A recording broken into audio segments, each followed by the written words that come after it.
नमस्कार, मी अंकिता. अंकिता's रेसिपी मराठीमध्ये तुमचं खूप खूप स्वागत आहे. नागपंचमीच्या सर्वांना हार्दिक शुभेच्छा. आज आपण नागपंचमी स्पेशल पुरणाचे दिंडे बनवणार आहोत. एकदम आपली पारंपरिक पद्धत अशी. चला तर मग आपण बनवायला सुरुवात करूया. मी इथे 1 वाटी अशी चणा डाळ घेतली. आपण ती स्वच्छ धुवून घेणार आहोत. इथे स्वच्छ धुवून घेतले अशी 1 वाटी चणा डाळीसाठी मी इथे 1 ग्लास पाण्यामध्ये अशी चणा डाळ 4 ते 5 तास अशी छान मस्त भिजत ठेवली. बघा इथे डाळ पण एकदम अशी छान भिजली.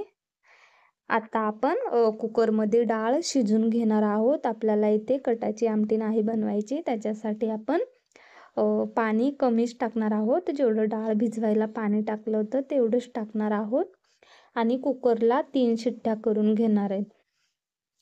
इथे आपल्या कुकरला मस्त अशा 3 शिट्ट्या झाल्यात. आपली डाळ पण एकदम अशी छान मस्त शिजले. पुरण न वाटता आपण असे दिंडे बनवणार आहोत. इथे कढई गरम करायला ठेवले. त्याने आपली डाळ गरम राहिली की अशी झटपट बारीक होते. मी इथे मॅशरने अशी मस्त डाळ मॅश करून घेतले. 1 वाटी डाळीसाठी मी इथे 1 वाटी असं गूळ घेतलाय आणि ते छान असं मिक्स करून असं घट्टसर होईपर्यंत 10 मिनिटं मी हे सारण असं बनवून घेणार आहे. चवीनुसार मीठ. गोड पदार्थ बनवताना कधीही मीठ टाकायचं, त्याने एकदम अशी छान चव येते आणि खायला पण खूप छान लागते. इथे आपलं सारण असं मस्त घट्टसर झाले. आता आपण त्यावरती टाकूयात वेलची, जायफळ, सुंठ टाकूयात. इथं आपलं सारण बनून तयार आहे. आता आपण दिंडे बनवण्यासाठी इथे गव्हाचं पीठ घेतले.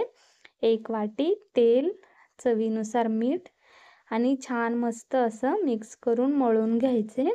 पीठ आपल्याला हातानेच एकदम असं मऊ लुसलुशीत होईपर्यंत मळायचे.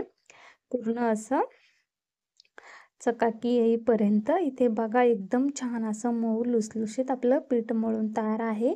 आता आपण 10 मिनिटासाठी पीठ असं भिजत ठेवणार आहे. इथे आपलं पीठ एकदम मस्त आणि छान असं भिजले. आता आपण असे छोटे छोटे गोळे करून घेणार आहोत त्याचे. खायला पण खूप अशी मस्त आणि टेस्टी आणि अशी जुनी आपली पारंपरिक पद्धतीने आपण बनवते.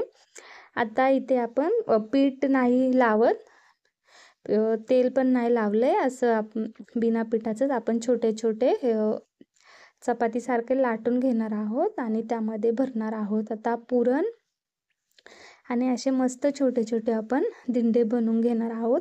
अशा प्रकारे आपले सर्व दिंडे इथे बनवून झालेत. आता मी इथे केळीचं पान घेतले. त्यावरती थोडंसं तेल टाकूयात जेणेकरून असे खाली चिकटणार नाहीत आणि त्यावरती सर्व ठेवून घेऊयात. खूप असे मस्त. मी पण ही रेसिपी पहिल्यांदाच ट्राय केली, पण इतकी छान झाली आणि खायला इतकी टेस्टी ना, सर्वजण इतके आवडीने मस्त खातात. आता स्टीमरमध्ये आपण स्टीम करून घेणार आहोत. इथे स्टीमर आपण पाणी एकदम कडकडीत होईपर्यंत असं गरम करून घ्यायचे आपल्याला आणि 10 ते 15 मिनिटच ठेवायचे. फक्त जास्त वेळ नाही ठेवायचे स्टीम करण्यासाठी, नाहीतर मग दिंडे असे वातड होतात.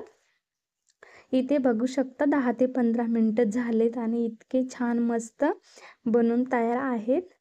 कशी वाटली तुम्हाला ही रेसिपी नक्की कमेंट करून सांगा आणि तुम्ही पण ही रेसिपी नक्की ट्राय करा. आवडली असेल तर चॅनलला लाईक करा. अशाच नवीन नवीन रेसिपी बघण्यासाठी सबस्क्राईब करा आणि खात राहा आणि मस्त राहा. धन्यवाद.